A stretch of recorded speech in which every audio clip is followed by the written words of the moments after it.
on n'intimide jamais celui qui gouverne. Parce que celui qui gouverne a le moyen d'État pour le faire et surtout que le pouvoir de Tshisekedi est légal et légitime. Ça veut dire qu'il y aura l'ordonnance. Je prophétise. Elle pourra venir avant et après, sauf les 15. Et on verra ce qu'ils feront. Et surtout pas Tshisekedi, il n'est pas intimidable. Mais nous avons combattu Kabila Namboku Bomonaki. Nous avons été intimidés. Non. Le chef a accepté les dialogues. Il ne faut pas qu'il fasse des pressions pour montrer qu'Astali selon Bango. Ça n'a jamais selon Bango. Le dialogue sera convoqué par le président de la République en tant que Tshisekedi est chef de l'État. Oui, nous excluons ceux qui ont tué les Congolais. N'est-ce pas? Mais à l'Union sacrée, nous n'avons pas ceux qui ont tué les Congolais. Restons critiques. C'est le Congo, c'est notre pays, c'est notre patrimoine. Les postes, ils passeront. Les avoirs ou pas, nous mourrons. Mais qu'est-ce que nous aurons légué aux générations futures? Nos sentiments, nos intérêts, nos femmes, nos deuxièmes bureaux. Nous étions au génocide congolais le 2 août. Congolais raisonnent ensemble. Vous savez ce qui s'est passé? Nous avons célébré la mort des Congolais avec Tshisekedi. Bravo! Mais lorsque nous étions en train de célébrer, il y avait des acteurs de ce génocide qui sont à l'Union sacrée. Qu'est-ce que nous sommes en train de faire? Vous déplorez ce qui s'est passé le 2 août 1998 et vous êtes en train de célébrer ça avec ce qui nous a endeuillés. Vous trouvez ça logique? Vous trouvez ça normal? Et ils sollicitent qu'il faut un dialogue, par exemple, pour qu'on décide ensemble de la question. Ouais. C'est vrai que c'est les présidents qui vont convoquer. Voilà. Mais eux, quand vous leur demandez ces dialogues-là, vous les demandez sur base de quel fondement? Ils ont un fondement aussi. Mais je ne sais pas si vous avez compris. Même dans l'émission que j'ai avec Boulodjoa, je voulais seulement tester sa stabilité politique. Et dans la même émission, j'ai répondu en donnant la même référence qu'il fallait m'opposer avec l'article 16.4 de la loi portant statut de l'opposition. Nous comprenons très bien, messieurs les politologues spirituels et politiques. Voilà, là vous avez bien prononcé ma fonction. On comprend bien que Fumutoto commence à tester sur les plateaux de télé les niveaux de ses co-débatteurs. Que l'opposition qui donne l'ultimatum au chef de l'État jusqu'au 15 août mais donne le fondement constitutionnel de la convocation du dialogue par le chef de l'État, c'est aussi pour répondre à cette question.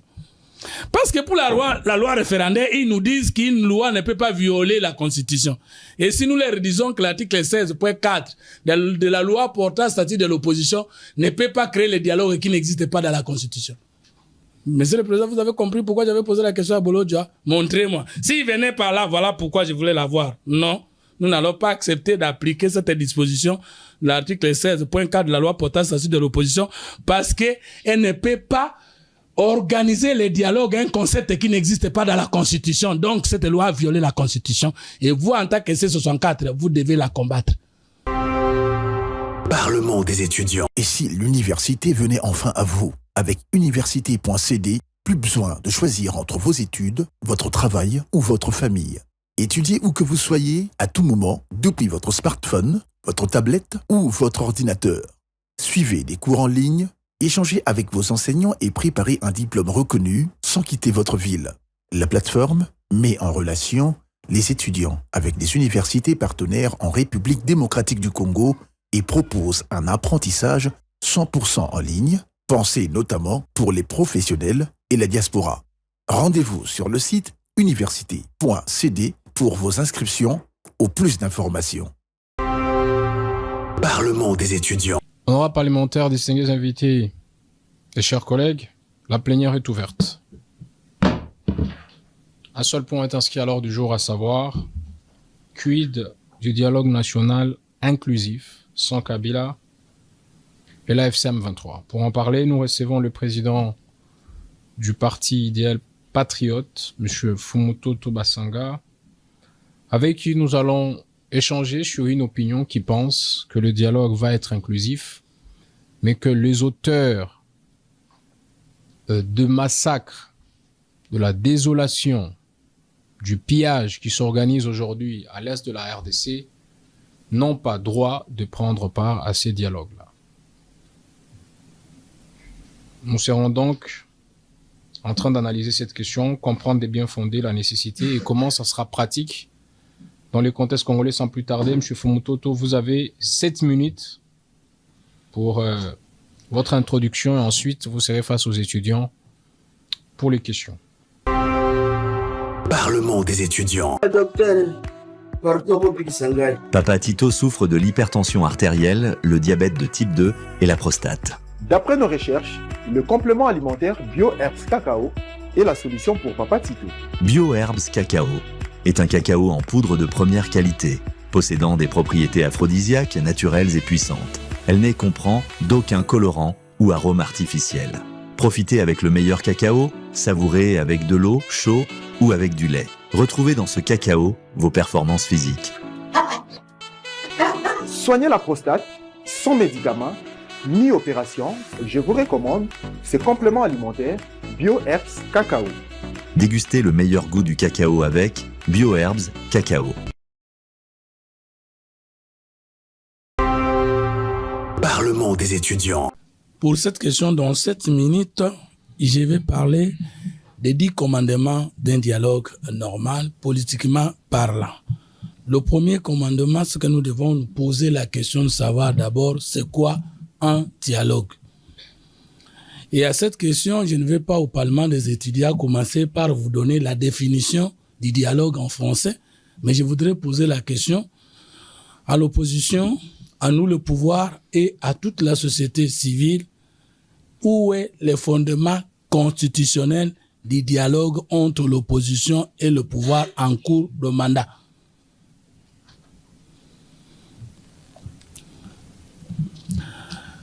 Il y a peu qu'une opposition s'est créée, la C64, la coalition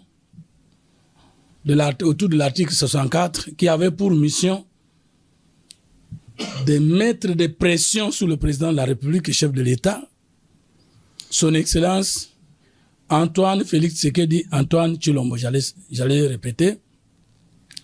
Il devait démissionner, quitter son fauteuil pour avoir violé ou tenté de violer la Constitution, alors que jusqu'ici, ils n'ont pas exhibé une seule disposition de la Constitution qui était violée par le président de la République. Du haut de votre tribune, j'étais en train de m'interroger avec vous ensemble que si réellement la coalition C64 était créée pour protéger la Constitution, pourquoi alors vouloir marcher à Kinshasa où la Constitution est respectée et ne pas aller marcher à Goma et à Bukavu où non seulement les Congolais sont tués, mais aussi que le pouvoir des 2 faux gouverneurs de chef-lieu de province que je viens de citer, non seulement qu'il a été conquis non conforme à la Constitution, mais aussi qu'il est exercé contrairement aux dispositions de la Constitution. Posons-nous la question de savoir aujourd'hui, sans se restructurer ou devenir autre chose, la coalition qui a été créée pour protéger la Constitution et chasser Tshisekedi du pouvoir nous donne l'ultimatum de la date pour la prise d'ordonnance portant convocation du dialogue. Posons la même question à l'opposition. Vous voulez que la Constitution soit respectée, pas nous le pouvoir en place. Nous n'avons pas l'intention de la violer. Nous n'avons pas non plus l'intention de la modifier. Non plus finalement l'intention de la réformer. Nous avons le devoir sacré de remplacer la constitution actuelle, qui est une constitution de transition, par la première constitution définitive du peuple congolais, en passant par le référendum, ça veut dire par le pouvoir du peuple, et ça ne s'appelle ni violation, ni modification, ni amendement. Opposition, vous nous exigez le dialogue. Pouvez-vous nous exhiber les sous-bassements constitutionnels de la convocation du dialogue opposition et pouvoir en République démocratique du Congo? Mais je réponds à la question. Comme le chef de l'État a accepté de convoquer le dialogue, voilà que le dialogue qui sera convoqué par le chef de l'État doit être celui qui peut tout sauf être celui qui est pensé par l'opposition, la société civile et une certaine communauté internationale. Tout simplement parce que non seulement que le concept de dialogue n'est pas dans la Constitution, mais aussi que personne d'autre ne peut convoquer les Congolais en dehors du président de la République et les chefs de l'État. Étant donné qu'il a la compétence liée, c'est à lui d'apprécier le moment, les circonstances et le contenu de le faire. Pourquoi alors la pression sur le président de la République? Comme si nous avons inventé un nouveau concept qu'on appelle le dialogue dans un dictionnaire de l'opposition ou de la société civile. Il vous reste 3 minutes. Le chef de l'État a donc le pouvoir de convoquer les Congolais autour de la table avec un concept qui pourra appeler dialogue ou pas, conformément au préambule de la Constitution alinéa 1er qui dispose que nous sommes unis par le destin, l'histoire et la solidarité. Deuxième chose, c'est l'article 56 et 57 de la Constitution qui dispose que les Congolais doivent chercher la cohésion, la solidarité entre eux. Et finalement, l'article 69 de la Constitution dispose que le président de la République est le chef de l'État et il est le symbole de l'unité nationale. En cette qualité, le président de la République n'a pas tort de convoquer les Congolais. Et finalement, pour la définition, il y a l'article 16, alinéa 4 de la loi portant statut de l'opposition qui impose à l'opposition d'accepter la concertation ou les dialogues sur les grandes questions d'intérêt national. Nous allons attendre jusqu'à ce que le président de la République et chef de l'État va vouloir convoquer le dialogue. Pourquoi les dialogues? C'est autour de 4 points. Il y a l'occupation, il y a l'agression, il y a l'expansion et la visée de balkanisation de la République démocratique du Congo pour notre voisin, parce que depuis 1960 jusqu'à présent, c'est une première dans l'histoire que nous puissions entendre de loin ou de près un pays qui revendique ces terres dont l'intégrité territoriale de la République démocratique du Congo. L'objet du dialogue, le dialogue sera autour de quoi? Le dialogue, c'est autour de la solidarité, de la cohésion et de l'unité qu'il faut avoir entre tous les Congolais pour bouter dehors l'agresseur avec ses pantins. Mais je me pose la question de savoir, si nous affirmons tous, comme c'est le cas, qu'il ne s'agit pas de rébellion à l'est du pays, il s'agit plutôt d'une agression et que l'agresseur Kagame et son régime sont connus, je me pose la question, l'unité des Congolais du pouvoir et de l'opposition avec ceux de la société civile, comment peut-elle du coup être fait à l'agression? Sauf si on nous dit que l'agresseur a des représentants qui seront membres de ce dialogue et qu'il aura instruit à ses représentants de ne plus continuer la guerre. Je suis convaincu de dire que sur la question est mal posée, la bonne réponse elle est mauvaise. Le dialogue ne sera jamais une solution. Si le problème c'est la guerre avec le Rwanda, je crois que le chef de l'État peut prendre déjà une ordonnance portant convocation, c'est peut dire comme ça, de la guerre de la République démocratique du Congo contre le Rwanda, et que l'unité qui viendra du dialogue sera l'unité autour de la guerre, parce que c'est pour la première fois qu'un voisin nous provoque et décide de nous balkaniser et de dire qu'il a des tribus chez nous, il a des terres chez nous. Donc je ne pense pas que la mauvaise solution peut être un traitement au vrai problème du Congo. Sauf si ce dialogue va innover dans sa façon d'être convoqué, d'être organisé, d'être terminé et les conséquences qui viendront. Mais je ne vois pas l'attente entre les Congolais battre le Rwanda sans l'armée, la police, les services de sécurité et surtout le placement de l'homme qu'il faut à la place qui fait défaut. D'où je ne serai jamais convaincu que le dialogue c'est la solution, sauf si on me montrait comment deviendra-t-il une solution. Parce qu'au regard de la sociologie et de l'anthropologie politique, et même de la psychologie et de la philosophie politique de la République démocratique du Congo, nous avons depuis 1960 jusqu'à présent connu plus de 30 dialogues. Ils sont tous finis par le partage des gâteaux et le peuple congolais ne s'est toujours pas retrouvé parce que, du moins, dans le contenu de l'accord que nous avons trouvé avec le Rwanda à Washington, il est clairement dit que c'est pendant 30 ans que nous sommes en guerre avec le Rwanda. Et pendant ces 30 ans, il n'y a pas eu les concertations nationales. Il n'y a pas eu Sun City 1, il n'y a pas eu Sun City 2 congolais. Pourquoi mettons-nous les chefs de l'État sous la pression de ce qui a tué le Congo finalement hier, sans nous montrer l'innovation, ça sera quoi? Je termine. Maintenant, les objectifs du dialogue, pour moi, S'il y a un dialogue, ce sera pour savoir pourquoi le Rwanda revendique-t-il des terres chez nous, des tribus chez nous, des institutions chez nous, l'occupation chez nous, l'agression chez nous, et qu'est-ce qu'il faut faire pour en découdre définitivement. Parce que moi, je ne vois pas la fin de la guerre au Congo, même après 20 ans.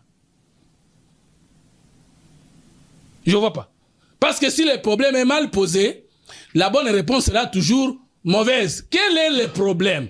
Le Rwanda est certes un problème. Mais quelle est la cause qui convoque la présence rwandaise au Congo? Moi, je crois que la cause est endogène. Et les conséquences sont extérieures. Et tant qu'on n'aura pas corrigé la cause sur le plan interne, les conséquences extérieures vont continuer même si Kagame n'est plus au pouvoir. Qui savait que c'est Kagame qui avait tué Mobutu? Qui savait que c'est Kagame qui avait tué Mouzé? Qui savait que c'est Kagame qui était en train de diriger avec Kabila?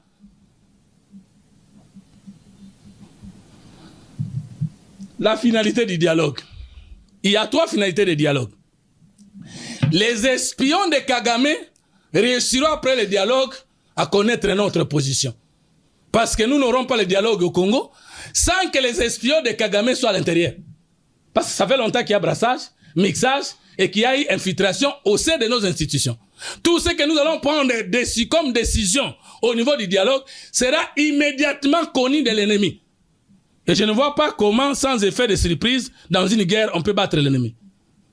Pour moi, les Congolais devaient se sélectionner pour savoir qui est avec Kagame et qui n'est pas avec lui. Et comment le savoir? Il sera dialogue des corps et non dialogue des esprits. Deuxième élément, la finalité du dialogue. Nous avons 2 catégories d'opposants. Il y en a qui sont déjà fatigués, qui n'ont plus la volonté de continuer à faire l'opposition à notre régime, qui disent avec le dialogue, c'est une opportunité de l'enlever opposition. Ils seront dans leur poste, Tshisekedi sera sain à partir du moment où ils seront nommés ministres, DG consorts, comme notre habitude de le faire. Mais il y aura d'autres qui, malgré qui viendront et qui auront les avantages de Tshisekedi, ils n'auront besoin que de mieux se positionner pour les combattre, surtout en ce qui concerne notre projet du remplacement de la Constitution actuelle par une autre.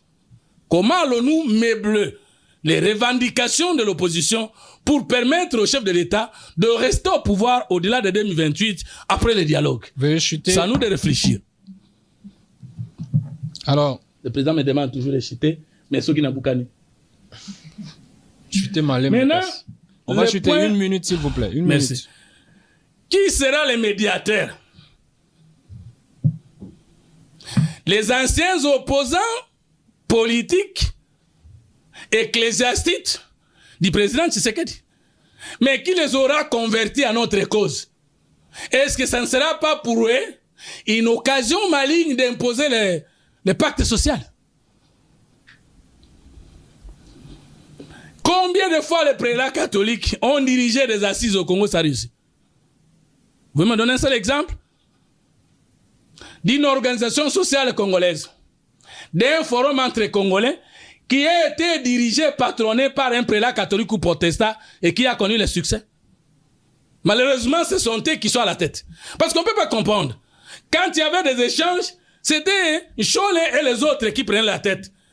Mais la dernière rencontre avec le chef de l'État, qui fait que les chefs disent oui, je veux le dialogue, c'est le président Mbongo qui a le devant. Qu'est-ce que ça veut dire? Il s'est converti, le chef de l'État l'a baptisé au bon côté de l'histoire.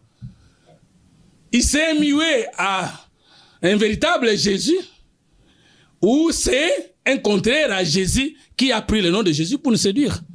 Vous avez été là, vous les étudiants, vous avez vu que le président catholique Mbongo a dit, nous savons qu'il y a insécurité. Il y a guerre à l'est du Rwanda. Est-ce que le Congo est à l'est du Rwanda?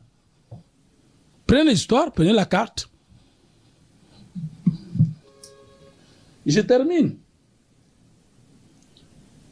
Qui sera participant au dialogue? Les mêmes Mobutistes d'hier, les mêmes Kabilistes d'hier, les mêmes Joséphistes d'hier. J'entends quelqu'un dans l'auditoire dire, mais c'est moi. Je n'ai jamais été Mobutiste, je n'ai jamais été Kabiliste, je ne suis pas Tshisekediste.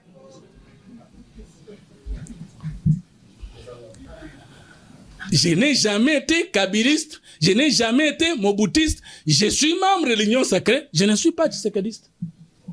Mais parce que je suis géniteur d'un courant de pensée qui n'est ni le socialisme, ni le libéralisme. Et que Kabila est socialiste, l'IDPS est socialiste. Comment alors vous pouvez m'appeler kabiliste? Quelle est la pensée politique de Kabila? Merci beaucoup, M. Fumutoto. Ça n'est fini pour votre introduction. Merci. On va prendre les relances. La première, vous aviez annoncé à l'entame, restez s'il vous plaît. Vous aviez annoncé à l'entame 10 commandements du dialogue. Vous n'en avez cité aucun. Ah là, monsieur le président, je peux résumer. Qu'en est-il? Allez-y rapidement. Le premier. La définition, c'est le premier commandement. Les pourquoi, c'est le deuxième commandement. L'objet du dialogue, c'est le troisième commandement. Les objectifs du dialogue, c'est le quatrième commandement. La finalité du dialogue, c'est le cinquième commandement. Les liens du dialogue, c'est le sixième commandement. Les médiateurs, en ce qui concerne les milieux, on dit, il faut délocaliser. Ça, c'est sauver le Congo. Oui. Nous délocalisons les dialogues. Nous sommes où? Vous avez l'habitude d'aller dans les hôtels des étrangers pour aller rafler de donner de l'argent aux étrangers. Oui. Vous allez partir, c'est pas un problème. Mais ceux qui te yoka n'amité maté, tango tokoyo kanabozo ngawa. Ceux qui rankin les aïto réglés, nous comptez. Allez-y, 8e commandement. Qu'est-ce qui prouve que si nous prenons les engagements à l'étranger, nous allons les respecter? 8e commandement. Les participants au dialogue. Parfait, on a compris. Les Mouboutis et autres. 10e commandement. Les critériums pour participer au dialogue et l'innovation de ces dialogues. En quoi sera-t-il un nouveau dialogue? 10e, les dialogues après ce dialogue. Alors, merci. Je veux bien comprendre. Est-ce là les points de votre intervention ou le commandement? C'est quoi un commandement et comment ces phrases-là, définition, quoi, où ça va être des commandements? Ce sont les préalables pour éviter que les vrais problèmes subissent de mauvaises solutions. Je comprends bien, je suis un peu sur la compréhension grammaticale. Ouais. À mon sens, un commandement, c'est un ordre. C'est une indication à suivre. Alors, ce que vous évoquez, il me semble bien, et vous avez très bien préparé l'émission. Tous les points sont listés. Pour une fois. Ah non, pas pour une fois. Ah non, j'ai dit pour une fois, président. Allez-y. Je sens qu'il y a eu une préparation conséquente de l'émission avec tous les points. Vous, on doit tous se préparer. Je comprends bien, oui, mais comment bien. ces points-là s'est mis en commandement? Et en quoi c'est des commandements? Ça commande je voudrais qui? dire aux Congolais que tout expert qui parle a autorité sur la société par rapport à son domaine de prédilection. Et si on veut traiter la société congolaise, on doit tout de suite découvrir les biens fondés de l'université. Elle sort de la société pour chercher les connaissances, les enseigner et revenir avec celles-ci, traiter sa cité. Étant politologue spirituel et politique, j'ai le droit d'indiquer la directive, d'avoir à suivre pour mon pays. Écoutez ou pas, j'ai dit que si on n'écoute pas mes commandements, les mêmes causes vont produire les mêmes effets, parce que nous avons eu autant de dialogues, la guerre n'a pas été terminée, n'a pas été finie. Et nous pourrons avoir des dialogues pour les positionnements politiciens, et la guerre va continuer sur nous, parce que l'ennemi est sévère. Il va jusqu'à menacer les États-Unis, ce qui n'est pas seul. Alors, je voudrais comprendre la deuxième relance. Ça, vous l'avez dit sur une émission face à Bolodjoa. Ouais. Vous revenez sur votre question fétiche ici même. L'opposition qui demande le dialogue, est-ce qu'ils ont un soubassement juridique ou constitutionnel pour demander les dialogues? Mais paradoxalement, vous démontrez que le chef de l'État, lui, a le droit à la fois constitutionnel et légal de convoquer les dialogues. Mais en citant la loi sur l'opposition, je prends l'article 6 de la loi portant organisation de l'opposition. Il est écrit l'opposition politique dans la case droits et devoirs. L'opposition politique a notamment les devoirs. Au point 1, c'est de respecter la Constitution. Au point 2, défendre les intérêts supérieurs de la nation. Au point 3, s'abstenir de recourir à la violence comme mode d'expression et d'accès au pouvoir. Au point 4, ils ont obligation, les opposants, de privilégier les dialogues. C'est une obligation faite aux opposants. Je veux dire, c'est un commandement de cette loi aux opposants. Ouais. Privilégier les dialogues et la concertation sur les grandes questions d'intérêt national et dans la résolution des différends politiques. Comment vous allez, avec cette disposition, interdire aux opposants de demander les dialogues, de le solliciter, alors que on les oblige de ne pas recourir à la violence, mais de privilégier les dialogues et la concertation nationale? La même chose. Le président m'a pas suivi. Quand j'ai posé la question aux opposants de savoir les dialogues qu'ils nous posent en face comme solution à la crise est recommandé dans quel contenu de la disposition ou d'une disposition, de l'une des dispositions de la Constitution, je suis revenu pour dire, mais le chef de l'État, par contre, le droit de le faire. Et j'ai donné l'article 16.4 de la loi portant statut de l'opposition. Et c'est cet article-là que vous lisez. Non, moi j'ai lu l'article 6. Ah, là, vous êtes dans le 6. L'article 16 plutôt. C'est l'article voilà. 16. Mais l'article 16 ne concerne pas les chefs de l'État. C'est des obligations faites aux opposants. Non, c'est quand on dit l'opposition de privilégier les dialogues. Ça veut dire, dans la pratique, l'opposition doit aimer le dialogue, mais le chef de l'État, comme le garant de l'unité nationale, s'il s'agit du dialogue formé de convocation de tous les Congolais, il n'y a que lui qui a le pouvoir de le faire. Non, mais c'est pas ce que dit l'article. Si on comprend bien, l'article voudrait que, parce qu'elle interdit la violence comme mode d'accès au pouvoir, ouais. Il y a par exemple plein de différents. Nous, on veut le changement de la Constitution. Eux ne veulent pas le changement de la Constitution. Ouais. Et ils sollicitent qu'il faut un dialogue, par exemple, pour qu'on décide ensemble de la question. Ouais. C'est vrai que c'est les présidents qui vont convoquer. Voilà. Mais eux, quand vous leur demandez ces dialogues-là, vous les demandez sur base de quel fondement? Ils ont un fondement aussi. Mais je sais pas si vous avez compris. Même dans l'émission que j'ai avec Boulot Joie, je voulais seulement tester sa stabilité politique.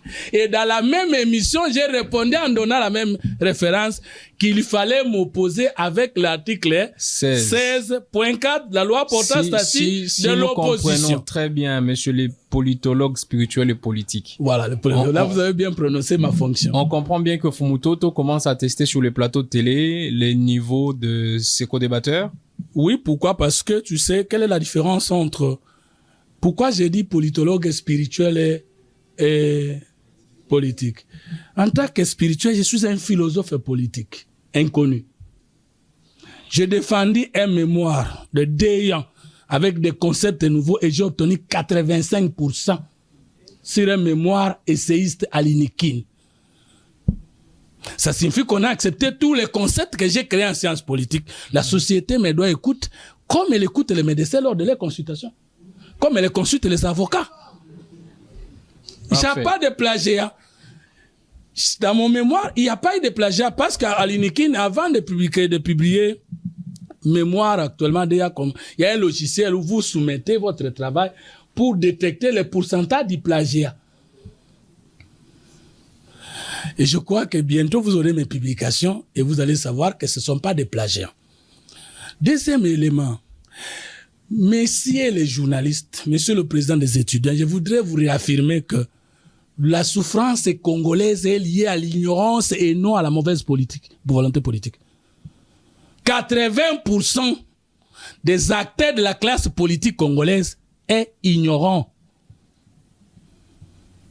C'est-à-dire, on ne sait pas ce qu'on fait. Je vais vous poser la question simple. Est-ce qu'au Congo, on peut avoir des partis socialistes alors qu'il n'y a pas de prolétaires? Est-ce qu'au Congo, on peut avoir des partis libéraux alors que personne n'a créé la richesse au Congo? Tout le monde qui est riche, c'est un volet d'hier. À 80%, pas tout le monde. C'est la bourgeoisie administrative. Et là, il n'y a pas eu la bourgeoisie économique. Comment on peut avoir des partis libéraux? Ils défendent quelles valeurs? Lorsqu'il y a la plutocratie, c'est-à-dire ce sont les richesses, je vais prendre quelqu'un, parce qu'il a l'opposition, je suis fier de parler de lui. Moïse Katumbi, quel est son projet de société politique? Si ce n'est pas la plutocratie. C'est-à-dire c'est la richesse matérielle, financière qui fait de lui un homme politique. Il a fait le débat contradictoire avec qui? Est-ce que le fait de contredire quelqu'un fait de vous l'alternative? Si j'avais voulu poser la question à Bolodj, c'était pour montrer l'illogique dans leur contenu. Vous avez créé la C64 pour chasser Tshisekedi et vous ne changez pas la structure et vous demandez le dialogue avec l'ultimatum, avec la même structure. La structure qui doit me chasser me demande de dialoguer pour me maintenir. Il n'y a pas de contradiction dans la logique. Merci beaucoup, M. Fumutoto. Est-ce qu'on se comprend? C'est pourquoi j'ai ironisé en disant, montrez-moi les fondements constitutionnels. Et je savais qu'il ne va pas s'en sortir. Et pourquoi j'ai exhibé moi-même l'article pour lui dire, mais ce code-là qui est bien structuré, pourquoi il y a un awa. Le jour où je lui ai même opposé un argument, que nous allons changer la constitution, même si l'article, nous allons remplacer cette constitution, même si l'article 5 n'existait pas. Et je lui ai convoqué un principe de science politique, le salut du peuple et la loi suprême. Je vais poser la question en terminant. Entre la politique et la constitution qui est au-dessus? Je réponds à la politique. Entre la politique et le peuple qui est au-dessus? Je réponds à la politique. Parce que tous les peuples du monde ont été créés par les acteurs politiques. Vrai ou faux? Parfait. Merci beaucoup, M. Voilà. Toto. Prenez place, nous allons prendre les questions de parlementaires. Nous débuterons avec l'honorable Héritier Lumpungu pour son allocution. Et ensuite, l'honorable Kabemba Pascal se prépare. Parlement des étudiants. Découvre le complément alimentaire Force One, le booster 100% naturel à base de miel pur, endurance prolongée, fini les faiblesses. Agitez la bouteille doucement jusqu'à ce que tout soit parfaitement mélangé. Prenez une cuillère à soupe et savourez la nature à l'état pur. Là où d'autres échouent, Force One assure. Et en plus, il prend soin de votre prostate. Force One, puissance, assurance, résultat. Force One, le nouveau produit du Docteur Miracle. Avec Force One, l'endurance, c'est revenu comme jamais. Pour plus d'infos, contactez-nous à l'adresse ci-après. Kinshasa, Lys Pharma, rue Faradjé numéro 51. Commune de Kassavubu, quartier Lubumbashi. Référence, bâtiment Flat Hotel Le Prestige. 30 rue de Marais, Kinshasa Gombe, à côté de la DGI. En France, 4 rue Jules Ferry, 93 120 La Courneuve. Parlement des étudiants. Vénérable Président, éminents membres du bureau, chers collègues, messieurs les spiritualistes politiques, Fumu Toto, en soutenant que certains acteurs politiques n'ont pas chapitre au dialogue, quel sera leur sort? Mais aussi, ces mêmes personnes que vous mettez de côté à Kinshasa, vous continuez à dialoguer avec eux à Doha. D'où vous tirez cette antinomie? Monsieur le Président, la substance de la question a été exhibée. Merci. Merci beaucoup, honorable héritier. Honorable Pascal Kabemba.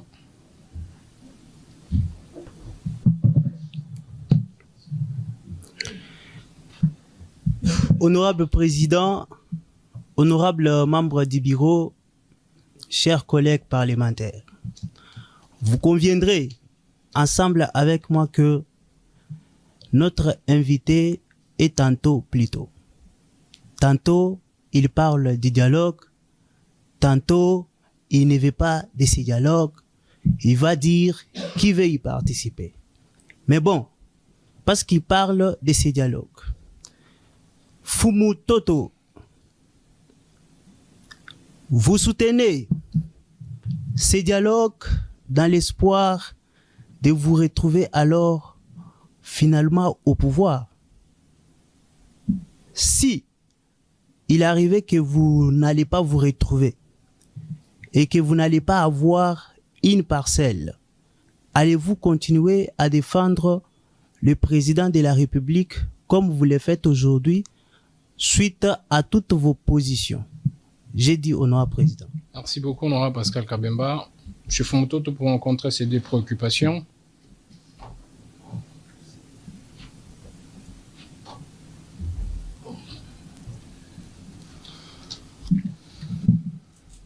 Je ne suis jamais, je ne serai jamais spiritualiste, non. Moi, je parle de la spiritualité de la science et de la politique. Et la spiritualité comme ensemble des connaissances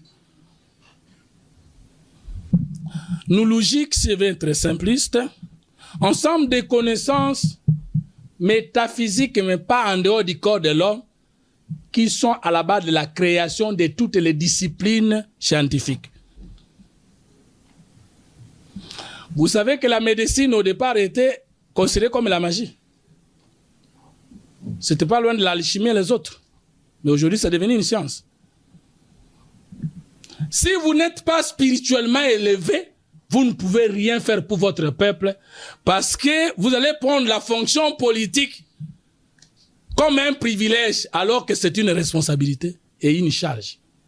Pour preuve, lorsqu'il y a un match de football, dès que ça débute, chaque joueur est en position de marquer le but dans le cas de l'autre.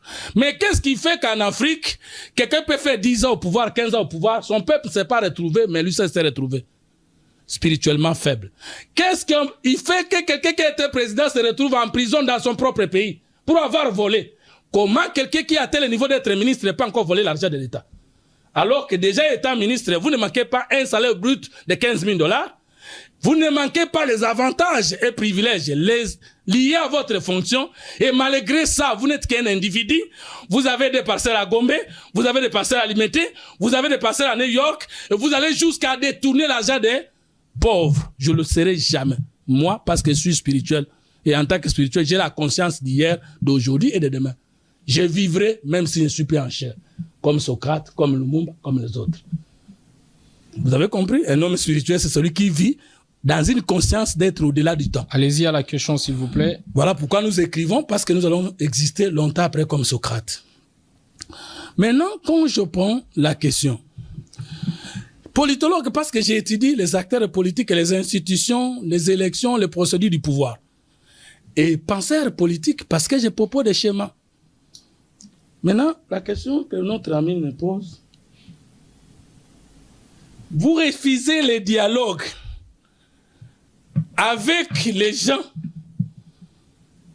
qui ont pris les armes, si je comprends votre question, et qui ont tué les Congolais. Autrement bien dit, vous prétendez refuser les dialogues avec l'AFC M23. Mais avec qui vous êtes à Doha? C'est ça la question, non? La question est claire. Mais je dis, le chef de l'État n'a jamais refusé les dialogues. Personne ne peut me donner une seule adresse où le chef de l'État a refusé le dialogue. Je vous prends au début de l'année.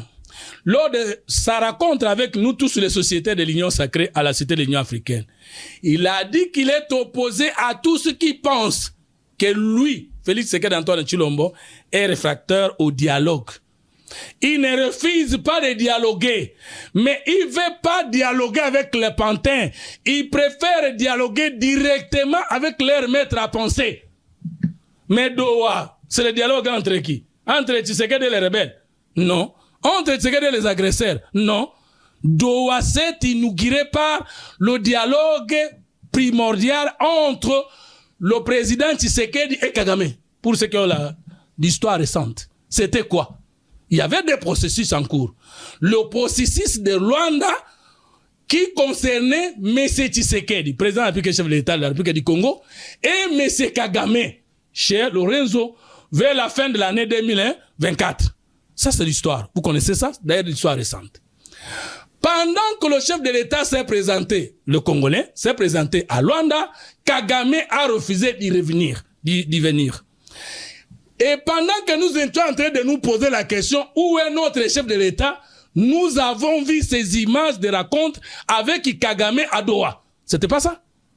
Et ce n'est qu'après l'arrivée du chef de l'État congolais et Rwanda à Doha, après les rencontres, que nos émissaires vont remplacer notre président à Doha et que les envoyés de Kagame, l'AF-23, vont aller à Doha et ça continue, c'est entre Tshisekedi et Kagame, ce n'est pas entre Tshisekedi et l'AF-23. Vrai ou faux? C'est la pire histoire récente de Sciences Po. Qui peut me contredire? Quel est le jour que vous avez vu M. Tshisekedi, Félix Antoine Tshilombo, notre président, en face de Nanga en train de dialoguer? Ce sont les envoyés de Kagame et les envoyés de notre pouvoir qui se rencontrent à Doha et en Suisse. Et c'est dans la logique pleine du chef de l'État. Il ne va pas négocier avec les pantins, mais il va négocier avec leur maître à penser. Et je vais prouver ça avec un document. Prenez les résolutions trouvées à Doha. Vous allez voir, l'avant-dernier paragraphe dit quoi?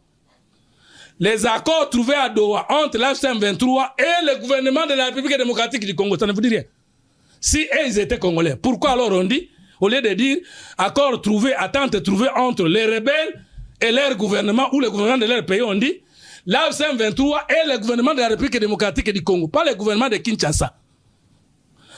doivent s'inscrire dans la logique de l'accord de paix trouvé entre la République démocratique du Congo et le Rwanda à Washington. Vous avez compris? Vous avez compris? Alors, nous, à Washington, nous les Congolais, nous avons été représentés par les institutions de la République. Et là, ce M23 a été représenté dans cet accord de paix trouvé avec le Rwanda par qui? C'est très simple. Donc, Tshisekedi ne s'est jamais contredit. Mais quand est-ce que Tshisekedi pourra accepter même de voir ses égarés venir au dialogue? Ça, j'assume ce que j'ai dit. C'est mon point de vue. C'est que le président avait 5 stratégies, d'après moi. La première stratégie consistait à dénuder Kagame face à l'opinion nationale et internationale, distraite, complice et autres, je les réserve les mots. Il fallait que le monde découvre qu'à l'Est, il n'y a pas de rébellion. Ce sont des agressions. Aujourd'hui, plus personne ne peut douter que Kagame n'est pas l'agresseur. Deuxième stratégie du président Tshisekedi, avant d'accepter le dialogue, parce qu'il y en a qui pensent qu'il est en position de faiblesse, non. Il vient de l'accepter en position de force, et j'accepte ce que je dis. J'assume. Deuxième, il fallait dénuder Kabila, des pères qui ne se servent de son statut de l'ancien président de la République, du président de la République honoraire, pour continuer à avoir les moyens, la crédibilité internationale et de continuer à endayer le Congo à l'Est. Le président Tshisekedi a réussi à prouver au monde entier que l'AFC-M23, c'est Kabila. Et plus personne aujourd'hui ne peut discuter que l'AFC-M23 n'est pas Kabila. Troisième stratégie. Il fallait en conséquence obtenir des sanctions internes et internationales sur ces acteurs meurtriers de notre existence. Et aujourd'hui, des officiers rwandais sont sous des sanctions internationales. Le gouvernement rwandais est sous des ruptures des contrats socio-économiques sur le plan international. Sur le plan interne, Nanga est condamné à mort, Kabila est condamné à mort. Même si nous acceptions avec les chefs d'État qui viennent au dialogue, ils viendront d'abord négocier soit l'amnistie, soit la mesure de grâce présidentielle. Ce ne sont plus des citoyens ordinaires. Et lorsque Kagame, quand Félix Tshisekedi disait que l'AFC-M23, c'est Kabila. L'AFC-M23, c'est Kagame. Il y en a qui pensaient qu'il se leur a dit des choses. Mais lorsque Kagame dit que anéantir l'AFC-M23, c'est toucher à la sûreté rwandaise, qui peut encore nier aujourd'hui que l'AFC-M23 n'est pas une agression camouflée? Donc, c'est à ce moment-là que le chef de l'État vient de dire « J'ai déjà terminé avec les remettre à penser. Maintenant, je peux poser le problème du dialogue avec les Congolais pour qu'on ne vienne pas évoquer aux élections de 2018, élections de 2023. La question sera la question autour de l'agression, occupation, expansion et balkanisation rwandaise. Merci beaucoup. Et les Congolais du père de la mer comme nous, la deuxième nous allons question, nous lever. La deuxième question, on va chuter. Donc, il n'y a pas de changement. C'est toujours Kagame et Tshisekedi qui dialoguent à Doha. Et le chef de l'État ne s'est pas contredit. On me pose la question de savoir, je vais les dialogues pour qu'on me donne le poste à travers le dialogue, et si jamais je ne l'ai pas. Mais j'ai aimé le chef de l'État et son régime avant le dialogue. Et je ne savais même pas que le dialogue viendrait. La question est mal posée. Est-ce que le dialogue est le seul moyen pour que je puisse avoir le pouvoir? Non. Mais ça fait 7 ans que le chef de l'État est au pouvoir. Mais je ne suis pas encore nommé, mais je ne l'ai pas abandonné. Un homme politique a des convictions au-delà des postes. Mais il a besoin du poste pour réaliser ce qu'il est capable de faire pour son peuple.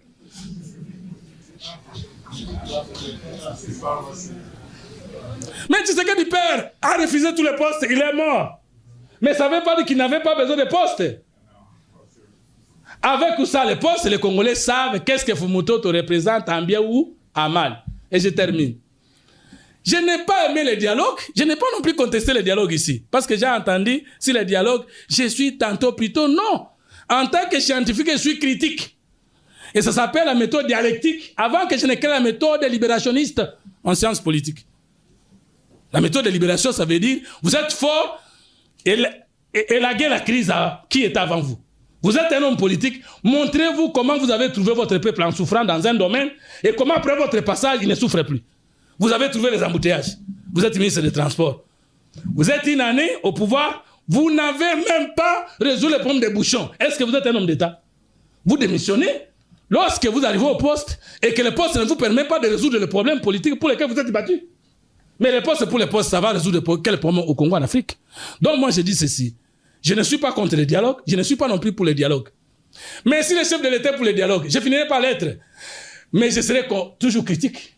C'est pourquoi j'ai dit, le 10e commandement, monsieur le président, c'est quoi? Le dialogue après les. Ça veut dire que si ce dialogue ne respecte pas mes 10 commandements, il y aurait un nouveau dialogue immédiatement. Et ça ne sera pas un bon dialogue. Je donne un exemple. Allez-y, oui, nous excluons ceux qui ont tué les Congolais. N'est-ce pas? Mais à l'Union sacrée, nous n'avons pas ceux qui ont tué les Congolais. Restons critiques. C'est le Congo, c'est notre pays, c'est notre patrimoine. Les postes, ils passeront. Les avoirs ou pas, nous mourrons. Mais qu'est-ce que nous aurons légué aux générations futures? Nos sentiments, nos intérêts, nos femmes, nos deuxièmes bureaux? Nous étions au génocide congolais le 2 août. Congolais raisonnent ensemble. Vous savez ce qui s'est passé? Nous avons célébré la mort des Congolais avec Tshisekedi. Bravo! Mais lorsque nous étions en train de célébrer, il y avait des acteurs de ce génocide qui sont à l'Union sacrée. Qu'est-ce que nous sommes en train de faire? Vous déplorez ce qui s'est passé le 2 août 1998 et vous êtes en train de célébrer ça avec ce qui nous a endeuillés. Vous trouvez ça logique? Vous trouvez ça normal? C'est cabane qu'on a vu ça. Alors, nous ne sommes pas venus au Congo blaguer. Nous ne sommes pas venus servir des petits dollars. Nous sommes venus au Congo étonnés. Et les jours arriveront où les Congolais vont découvrir qu'il y avait des Congolais qui sont venus construire le Congo. Ils sont déjà là. Et parmi nous, vous êtes là. Demain, vous allez nous remplacer à continuer à voler l'argent du Congo.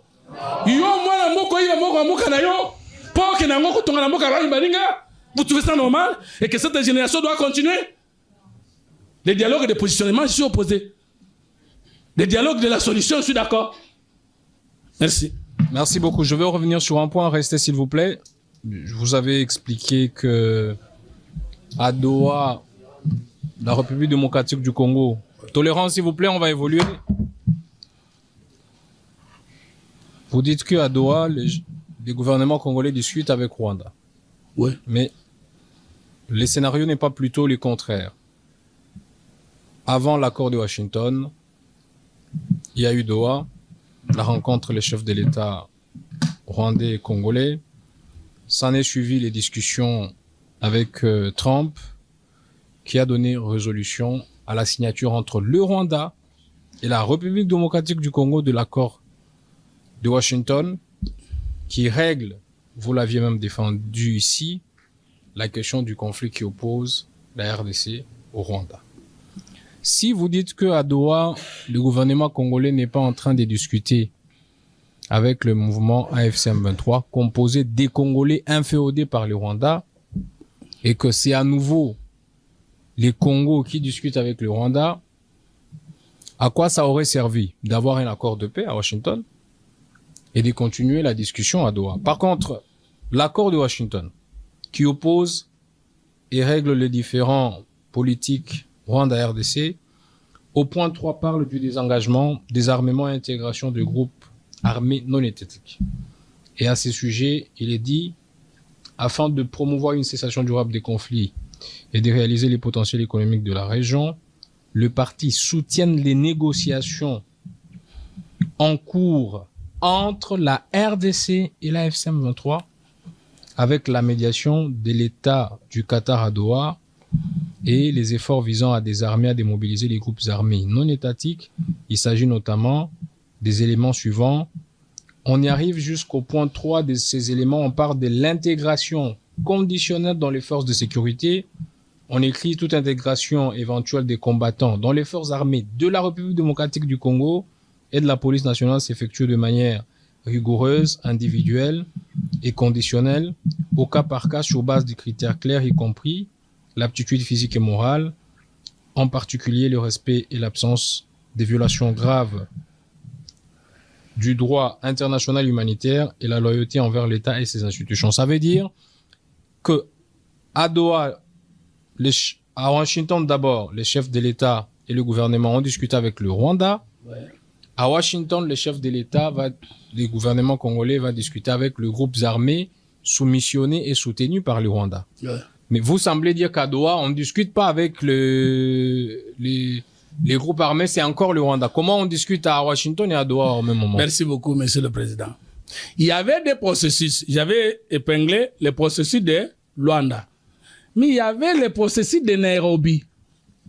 C'est différent.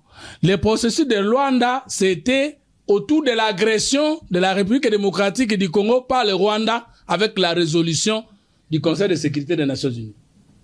C'est clair, non? Et maintenant, le processus de Nairobi, c'était le gouvernement de la République démocratique du Congo avec tous les mouvements rebelles. Les mouvements armés, pas rebelles, les mouvements armés, parce que c'est différent quand même. Maintenant, le président, mais vous venez de me délivrer. C'est justement la disposition que vous venez de lire qui vient de confirmer à fond ce que j'avais dit.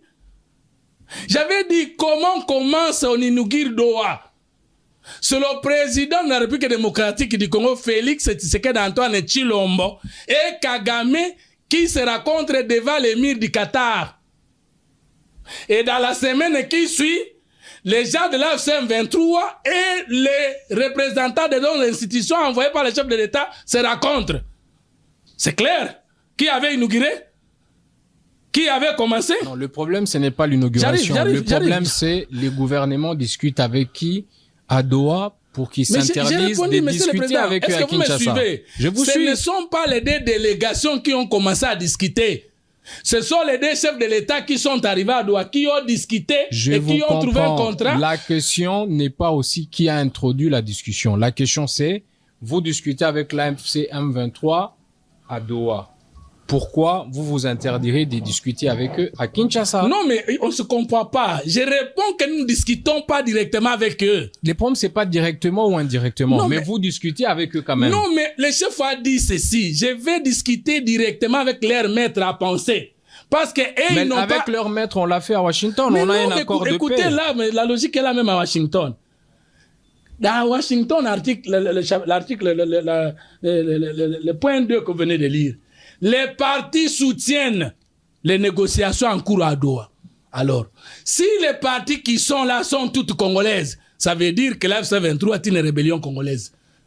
Non, s'il vous plaît, monsieur le président, s'il vous plaît, je réponds à votre question, président, s'il vous plaît. On va gagner à temps, ça va faire 10 minutes. Non, mais vous ne voulez pas me laisser terminer parce que c'est votre question. Comprenez, ma question est mal comprise. Elle est bien structurée, donnez-moi le temps de répondre, s'il vous plaît. Ma question n'est pas bien comprise. Aidez-moi à nous faire évoluer. Allez, je répète clair. Quelle est votre Washington, question? Les chefs de l'État, les gouvernements congolais discutent directement, comme c'est son vœu, avec Kagame, le maître de l'AFC M23. Voilà. À Doha, le chef de l'État a convenu à Washington qu'il ira discuter avec l'AFC M23, mouvement soutenu par le Rwanda. C'est clair.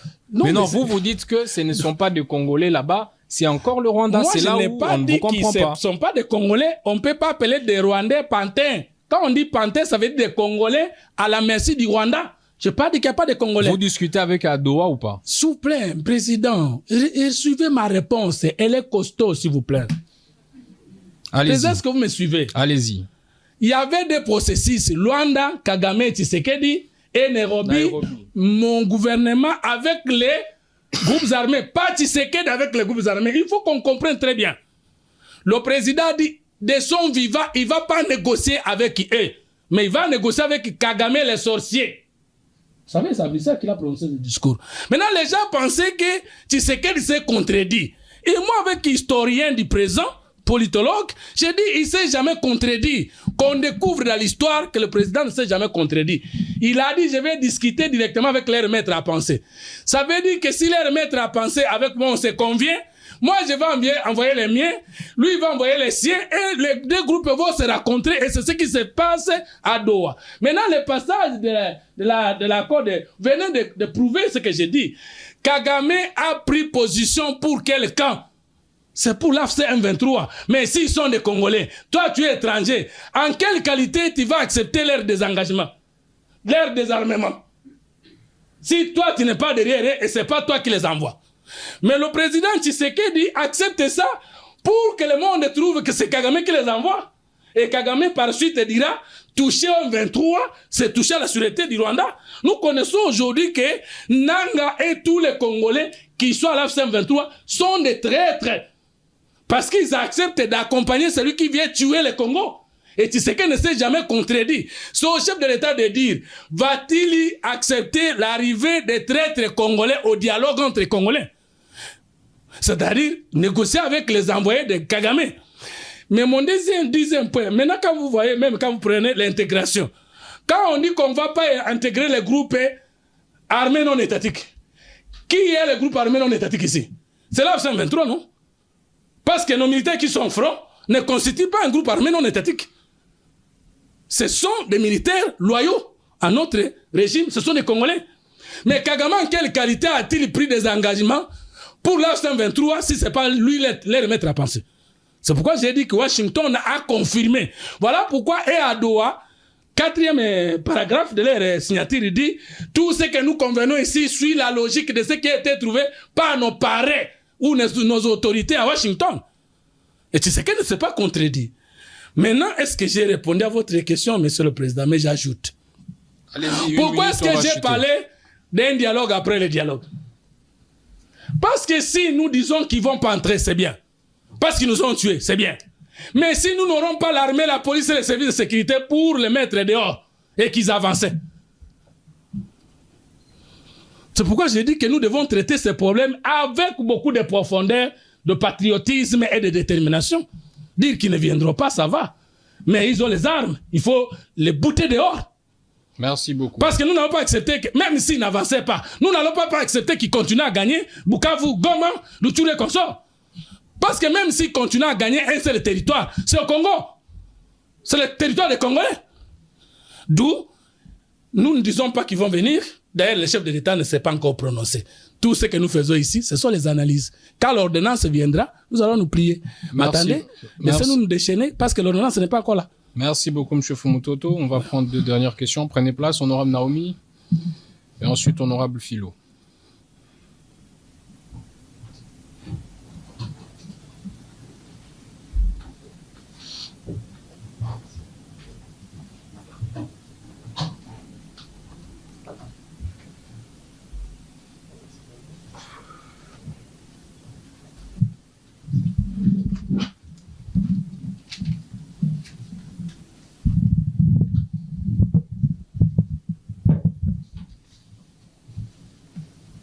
Éminent président, prestigieux membres du bureau, chers collègues parlementaires, Monsieur Fumutoto, votre 9e commandement concerne les critères pour participer au dialogue. Dites-nous quels sont les critères pour participer à ce dialogue. J'ai dit président. Merci beaucoup, honorable Naomi. Honorable Philo.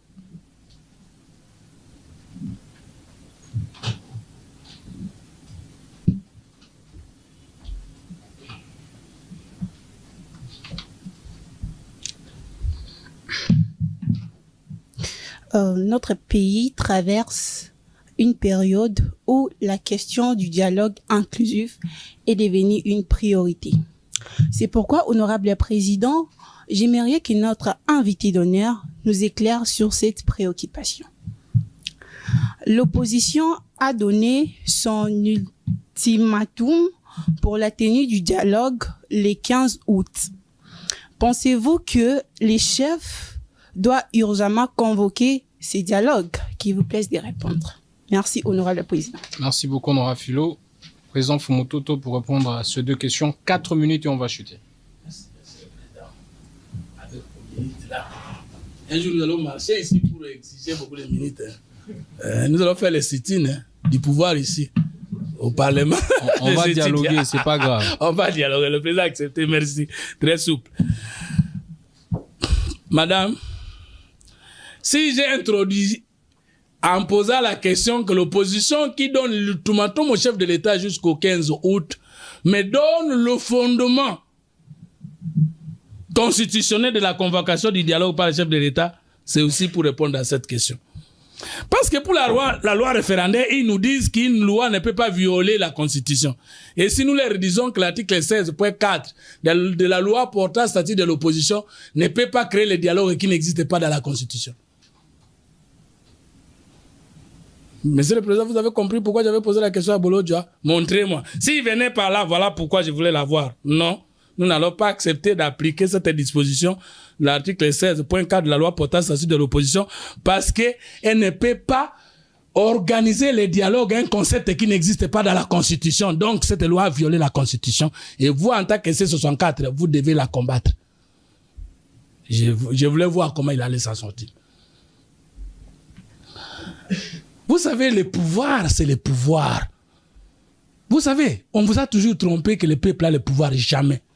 Le pouvoir politique est individuel et élitiste, clanique et paroissial.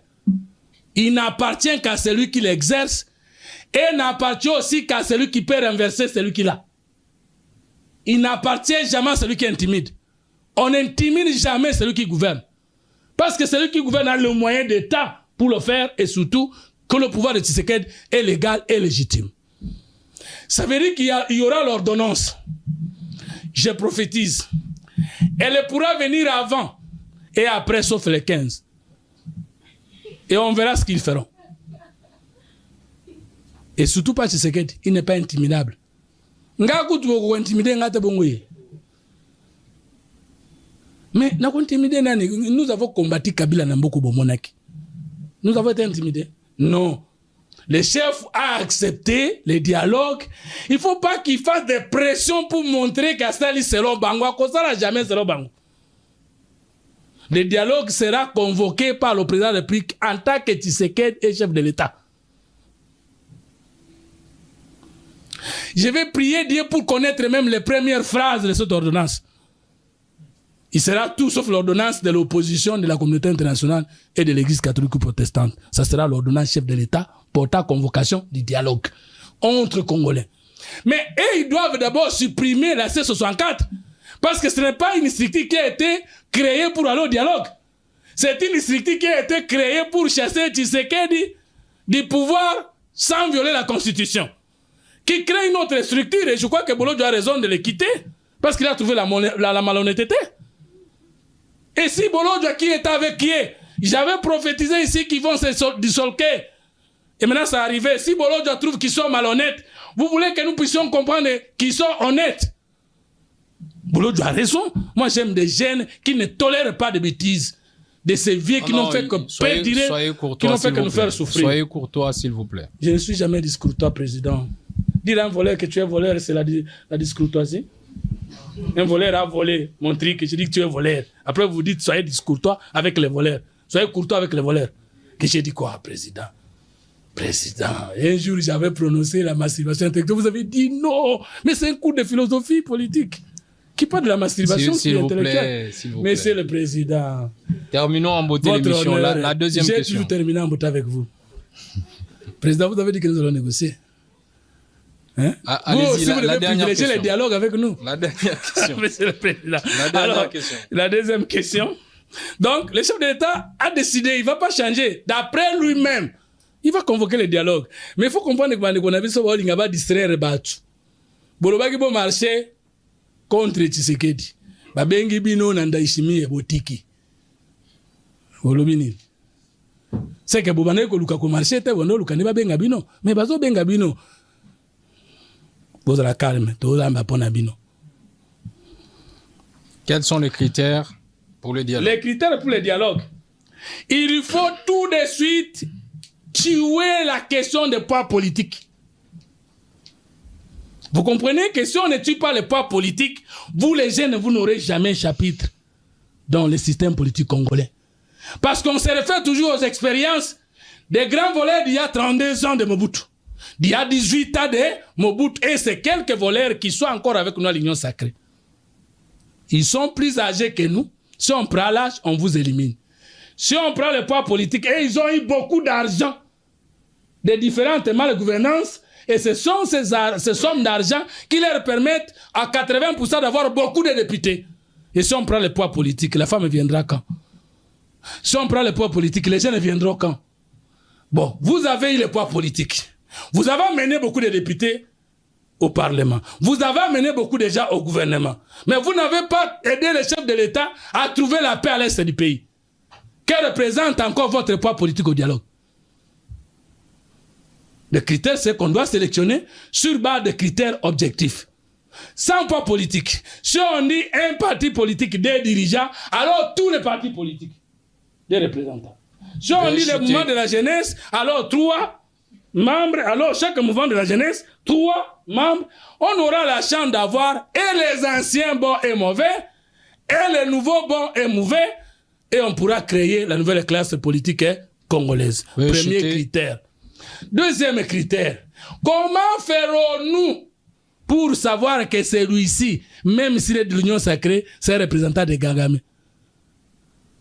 Il faut que papa mbongo asala jeune na prière. Ce que mon centre de la naie et sungaye poto yeba bando kinani bazoko na dialogue pour ba et piller liberté na biso. Et ce sera facile. Dernier élément. Mais il faut aussi des représentations des collectivités.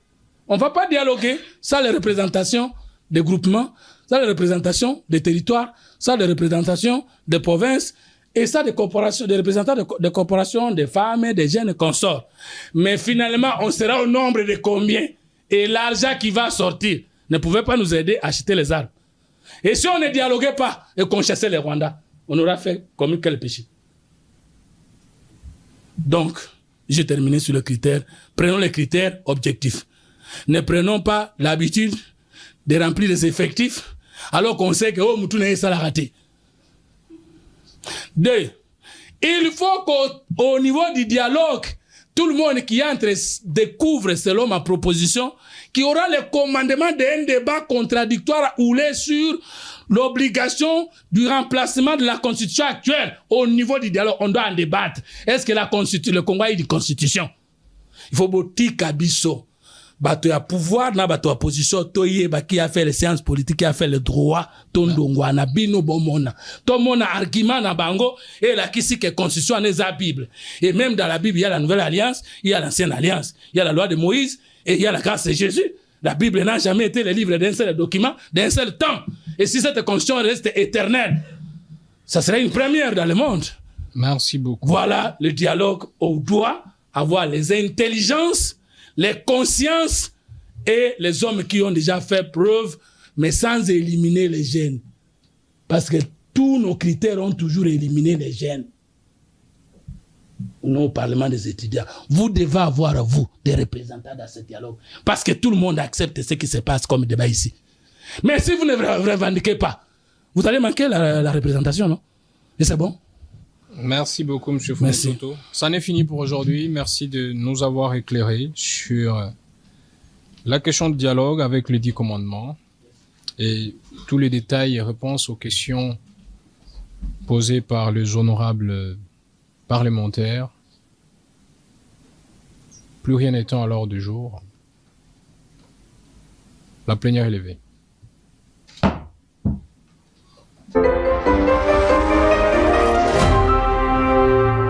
Parlement des étudiants.